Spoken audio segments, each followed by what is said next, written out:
Beloved Saints, today's 5-minute message of redemptive history is about Mountain of Abarim during the 40 years in the wilderness from the second book of redemptive history series, The Covenant of the Torch.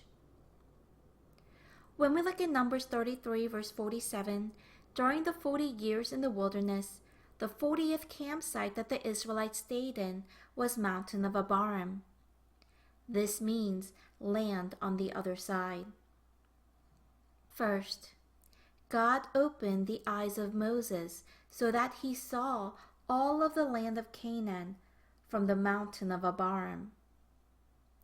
In Numbers 27 verse 12, it says, "Then the Lord said to Moses, Go up to this mountain of Abarim and see the land which I have given to the sons of Israel." The mountain from which Moses looked upon the land of Canaan before he died is referred to by many names. It is called Mountain of Abarim, Mount Nebo, and Mount Pisgah.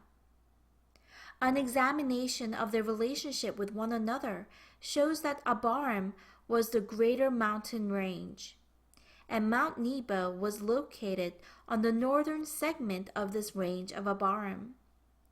Among the many mountain peaks that is part of Mount Nebo, Mount Pisgah was the highest.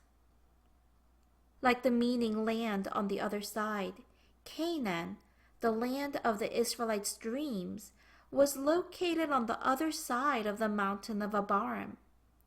It was here that God showed Moses all the land of Canaan.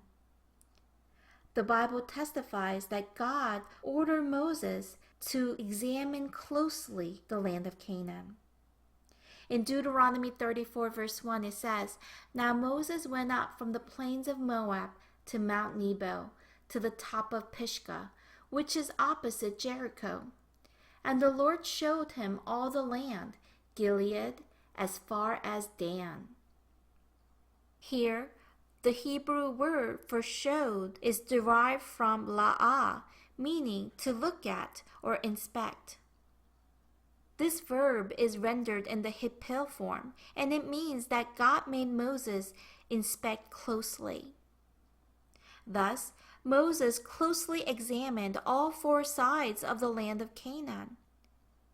However, this distance between Mount Pisgah and Dan was 100 miles or 160 kilometers, indicating that no matter how good Moses' vision was, it was a distance impossible for the human eye to span. Thus, Moses did not view the land with his own vision. God opened his eyes so that he could see across the long distance. Second, the saints can see heaven, the spiritual land of Canaan, when God opens their spiritual eyes. Just as Canaan was located on the other side of the Mountain of Abarim, on the other side of the world we live in is heaven, the spiritual land of Canaan.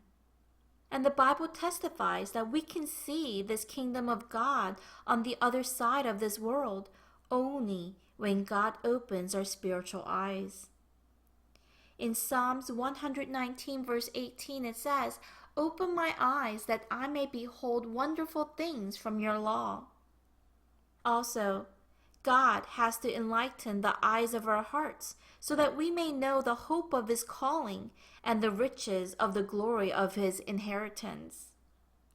In Ephesians 1:18 it says, "I pray that the eyes of your heart may be enlightened in order that you may know the hope to which he has called you, the riches of his glorious inheritance in his holy people." Beloved saints, today let us all hope for heaven, the spiritual land of Canaan. As God opens our spiritual eyes, we can long for the glorious inheritance awaiting for us in heaven. Let us truly have a blessed day today. I bless in the name of the Lord.